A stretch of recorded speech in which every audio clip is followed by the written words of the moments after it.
Jangan lupa tekan tombol subscribe-nya dan aktifkan lonceng notifikasinya.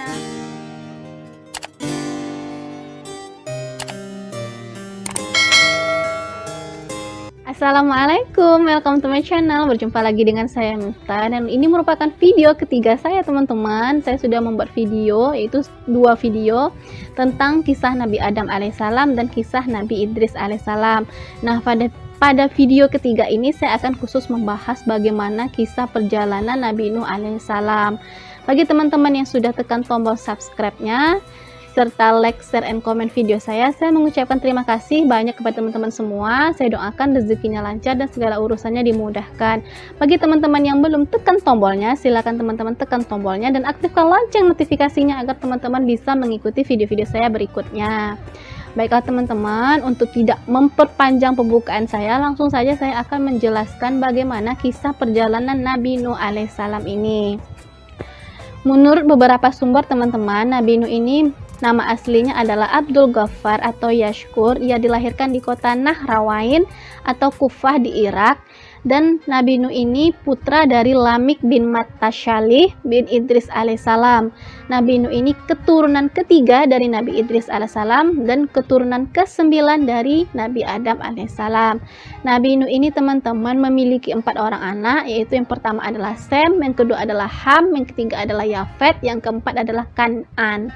Nah, Nabi Nuh ini teman-teman memiliki usia 950 tahun teman-teman, dan itu terdapat di Quran surat Al-Ankabut ayat 14. Nabi Nuh ini diangkat menjadi seorang rasul pada usia 480 tahun. Ketika itu malaikat Jibril mendatangi Nabi Nuh, lalu Nabi Nuh ini bertanya, "Siapakah engkau wahai lelaki yang tampan?" Lalu malaikat Jibril ini menjawab, "Saya adalah utusan Tuhan alam semesta. Saya datang kepadamu membawa risalah. Sungguh Allah telah mengutusmu untuk umatmu." Dan terdapat pada Quran surat Nuh ayat 1 yang berbunyi, "Sesungguhnya kami telah mengutus Nuh kepada kaumnya. Berikanlah peringatan kepada kamu sebelum datang azab yang pedih." Itulah teman-teman perintah Allah kepada Nuh. Lalu malaikat Jibril ini memakaikan baju mujahidin dan melilitkan sorban kemenangan, dan dia memberi ikat pinggang Syaiful Azmi, dan malaikat Jibril ini berkata, "Berilah peringatan kepada musuh Allah yang bernama Duramsyil bin Fumail bin Jid bin Qabil bin Adam alaihissalam." Duramsyil ini teman-teman adalah seorang raja yang zalim atau lalim. Duramsyil ini manusia pertama yang memeras dan meminum arak, dan manusia pertama berjudi, manusia pertama juga yang membuat baju dengan hiasan emas teman-teman. Dan Duramsyil ini beserta pengikutnya menyembah 5 berhala, yaitu Wat, Suwa, Yagut, Ya'uk, dan Nas. Setelah Nabi Idris, Nabi kedua kita wafat teman-teman, iman manusia itu semakin hari semakin menipis teman-teman. Iblis dan pengikutnya ini semakin gencar menggoda, merayu manusia ini supaya sesat. Lalu manusia-manusia pada zaman itu yang awalnya cuma menyenangi membuat patung-patung sebagai penghormatan untuk menghormati para leluhur, pahlawan, tokoh-tokoh yang sudah mati, lama-kelamaan mereka membuat patung itu dan menyembahnya teman-teman. Mereka menyembah patung itu. Di antara patung-patung yang mereka sembah itu ada 5 patung yang mereka agungkan, yaitu Wat, Suwa, Yagut, Ya'uk, dan Nas.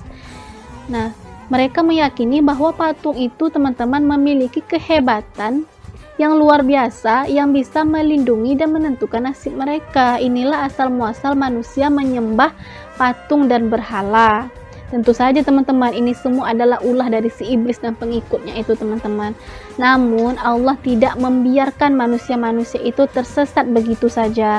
Lalu Allah mengutus Nabi Nuh untuk mengajak manusia-manusia tersebut meninggalkan penyembahan dan berhala dan kembali menyembah Allah Subhanahu wa Ta'ala. Nabi Nuh ini teman-teman, dia memiliki fisik yang kuat, pikiran yang cerdas, hati mulia dan sabar. dia juga soleh, taat beribadah kepada Allah. Dan Nabi Nuh ini juga teman-teman memulai dakwahnya dengan mengajak umatnya untuk meninggalkan penyembahan dan berhala dan meminta ampun kepada Allah atas dosa-dosa yang telah mereka lakukan dan kembali menyembah Allah Subhanahu wa taala. Namun teman-teman, Nabi Nuh ini dalam berdakwah jalannya itu tidak mudah teman-teman. Banyak halangan, celaan, cemoohan dari kaum-kaumnya itu teman-teman. Beliau ini berdakwah ada dengan beberapa cara. Yang pertama itu beliau berdakwah di hadapan orang banyak. Yang kedua beliau mendatangi seorang demi seorang siang dan malam berulang-ulang terus teman-teman selama sekitar 950 tahun teman-teman. Dan Nabi Nuh ini ketika berdakwah teman-teman, para kaum-kaumnya itu menutup telinga mereka dengan anak jari mereka rapat-rapat dan menutup wajah mereka dengan pakaian yang mereka kenakan sebagai tanda penolakan terhadap apa yang disampaikan oleh Nabi Nuh ini teman-teman. Sifat mereka ini sungguh angkuh dan sombong teman-teman, tidak mau mendengarkan seruan Nabi Nuh alaihissalam ini. Kebanyakan dari pengikut Nabi Nuh ini teman-teman berasal dari kalangan orang-orang miskin dan pekerja kasar, dan mereka terdiri dari 80 orang teman-teman. Nah, bahkan mereka ini sampai diusir oleh penguasa dan orang-orang kaya pada zaman itu teman-teman, tapi mereka tidak pantang menyerah. Nabi Nuh ini tetap melanjutkan dakwahnya dan beliau yakin bahwa yang maha benar itu adalah Allah Subhanahu wa taala. Lalu teman-teman, kaum Nabi Nuh ini sudah tidak mau mendengar apa yang disampaikan oleh Nabi Nuh, dan mereka juga menantang teman-teman Nabi Nuh ini untuk mendatangkan azab yang telah disampaikan oleh Nabi Nuh dan dijanjikan oleh Allah Subhanahu wa taala kepada mereka para pembangkang itu teman-teman. Lalu mereka berkata, "Hai Nuh, sesungguhnya kamu telah berbantah dengan kami dan kamu telah memperpanjang bantahanmu terhadap kami. Maka datangkanlah azab yang kau ancamkan kepada kami jika kamu termasuk orang-orang yang benar." Ini terdapat di dalam Quran Surat Hud ayat 32 teman-teman. Lalu setelah mendengarkan perkataan tersebut, Nabi Nuh ini diminta Allah agar jangan bersedih dan tetap teguh pada pendiriannya. Allah juga berfirman bahwa kaum Nabi Nuh ini memang tidak akan bertambah teman-teman, hanya 80 orang itu saja teman-teman, karena yang selebihnya itu mereka tidak akan beriman karena mereka sudah terlalu sesat teman-teman. Lalu setelah Nabi Nuh ini mengetahui bahwa ketetapan Allah itu umatnya yang beriman ini tidak akan bertambah, lalu Nabi Nuh ini meminta dan berdoa kepada Allah, "Ya Tuhanku, musnahkanlah semua orang-orang durhaka itu yang akan hanya membuat kerusakan di muka bumi dan melahirkan anak-anak yang durhaka." Lalu Allah memerintahkan kepada Nabi Nuh untuk membuat bahtera yang besar dan kuat. Lalu Nabi Nuh ini tidak banyak bertanya teman-teman, lalu dia membuat bahtera yang besar itu yang terbuat dari kayu, dan bahan-bahannya itu diambil dari hutan-hutan yang ada di sekitar mereka. Pada zaman itu teman-teman, ilmu membuat kapal ini belum berkembang dengan baik teman-teman. Lalu Allah lah yang mengajar Nabi Nuh ini bagaimana cara membuat kapal yang besar dan kuat itu teman-teman. Lalu Nabi Nuh ini mendesain kapal tersebut sendiri dan para pengikutnya ini membantu dia membuat kapal tersebut teman-teman. Kapal ini atau bahtera ini membuatnya bukan hanya setahun, 2 tahun, 3 tahun, bukan teman-teman. Membuatnya itu cukup memakan waktu yang panjang teman-teman, yaitu 40 tahun teman-teman. 40 tahun itulah Nabi Nuh ini dengan tekun menyelesaikan bahtera tersebut. Selama 40 tahun itu pula, kaum-kaum pembangkang ini teman-teman, mereka mengolok-olokkan, mereka celah-celah Nabi Nuh ini. Mereka mengatakan Nabi Nuh ini adalah gila teman-teman, na'udzubillah min zalik. Mereka mengatakan gila karena Nabi Nuh ini membuat kapal tersebut di atas bukit yang sangat tandus, yang jauh dari perairan, dan menurut akal logika mereka tuh mana mungkin kapal sebesar itu bisa berlayar di bukit yang sangat tandus teman-teman. Makanya mereka mengatakan bahwa Nabi Nuh ini gila. Na'udzubillah min zalik teman-teman. Tetapi Nabi Nuh ini dia menampakkan ciri-ciri kenabiannya, yaitu dengan tetap sabar, dia tetap teguh pada pendiriannya, dan dia meyakini bahwa yang maha benar itu adalah Allah Subhanahu wa taala. bahtera yang dibuat Nabi Nuh ini teman-teman memiliki panjang seluas 1200 hasta atau 550 meter dan lebarnya itu 600 hasta atau 275 meter teman-teman. Kebayangkan teman-teman besarnya itu sebesar apa itu teman-teman. Dan memiliki 3 tingkatan teman-teman. Tingkatan yang pertama itu khusus untuk binatang-binatang atau hewan-hewan teman-teman, hewan-hewan buas gitu teman-teman, seperti gajah, kerbau, sapi itu teman-teman. Yang tingkatan kedua itu untuk para pengikut Nabi Nuh ini yang taat teman-teman, dan yang ketiga itu untuk burung-burung. Nah, setelah 40 hari berlalu dan kapal atau bahtera tersebut selesai, di situ Allah langsung memerintahkan Nabi Nuh ini untuk mempersiapkan perbekalan apabila nanti datang malapetaka yang sungguh dahsyat tersebut teman-teman. Lalu mereka sibuk mempersiapkan perbekalan apa saja yang akan mereka siapkan untuk di dalam kapal tersebut, agar mereka selama di kapal tersebut tidak merasa tersiksa dan mereka merasakan nyaman. Lalu teman-teman, entah bagaimana caranya, tiba-tiba keluar air dari tanur atau semacam oven tradisional pada zaman dahulu lah teman-teman, yang terdapat di dapur-dapur itu keluar air. Dan rupanya air yang pertama keluar itu dari tanur kepunyaannya Nabi Nuh alaihissalam teman-teman. Dan Nabi Nuh ini melihat hal tersebut dan dia melihat tanda-tanda itu. Lalu setelah dia melihat tanda-tanda itu, dia membuka bahteranya, dia mengajak seluruh pengikutnya untuk masuk ke dalam bahtera yang sudah dia buat tadi teman-teman. Nabi Nuh ini membuka bahteranya dan pertama itu dia mengajak hewan-hewan atau binatang buas seperti kambing, sapi, kerbau, gajah, dia bawa ke dalam bahteranya itu. Bahkan semut-semut saja teman-teman dibantu oleh malaikat Jibril masuk ke dalam bahtera Nabi Nuh ini. Dan yang tingkatan kedua itu khusus untuk para pengikut Nabi Nuh ini yang taat teman-teman.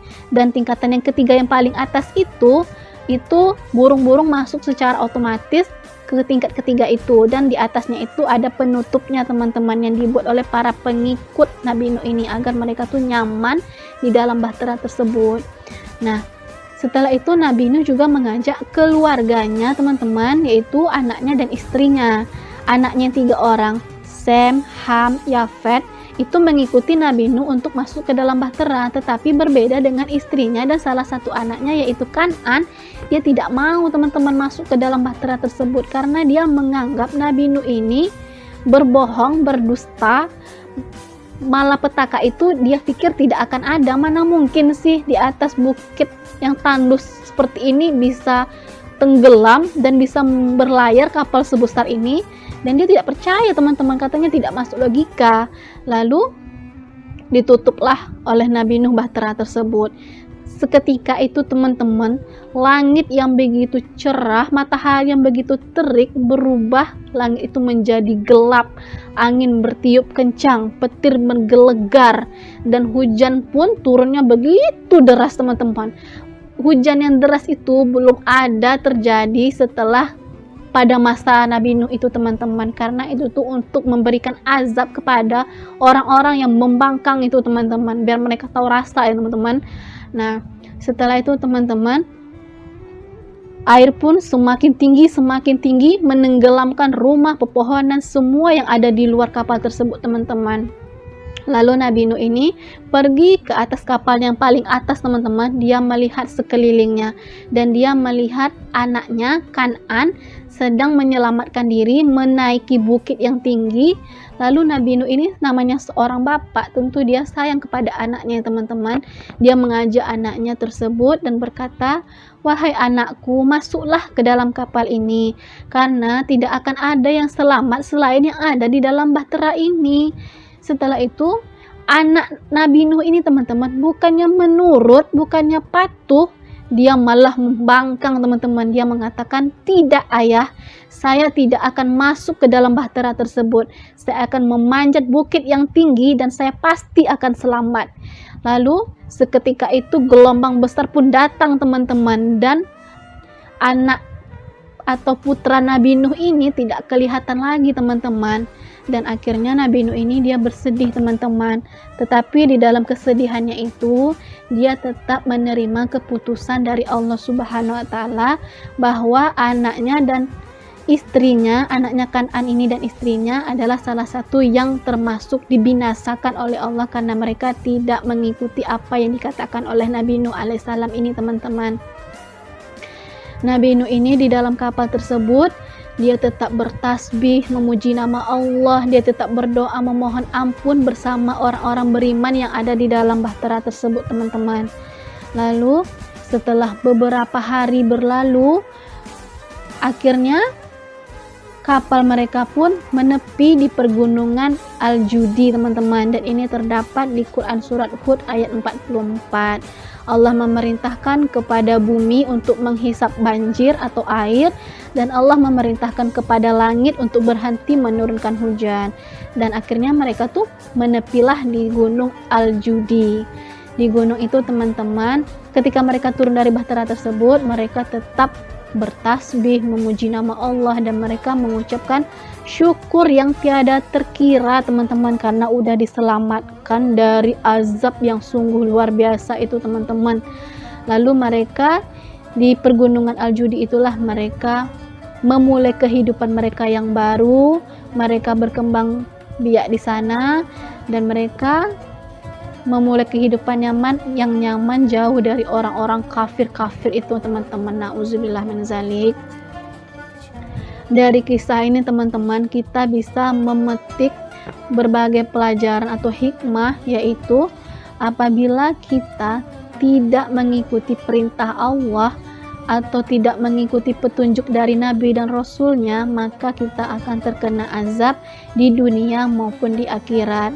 Dan kita bisa mengambil atau mencontoh sifat-sifat dari Nabi Nuh ini, yaitu dia sangat sabar, hatinya mulia, dan dia juga taat kepada Allah, dan dia juga tekun dan yakin bahwa segala yang benar itu berasal dari Allah Subhanahu wa Ta'ala. Baiklah teman-teman, apabila video saya ini ada kesalahan dalam menyampaikan materi atau perkataan saya yang salah, saya mohon maaf teman-teman, karena kesalahan itu datang dari saya dan kebenaran itu hanya datang dari Allah Subhanahu wa Ta'ala.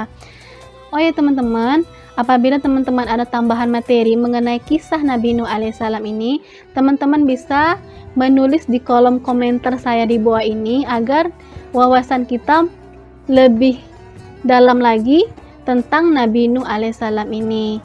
Dan saya mengakhiri video saya yang ketiga ini dengan mengucapkan wassalamualaikum warahmatullahi wabarakatuh.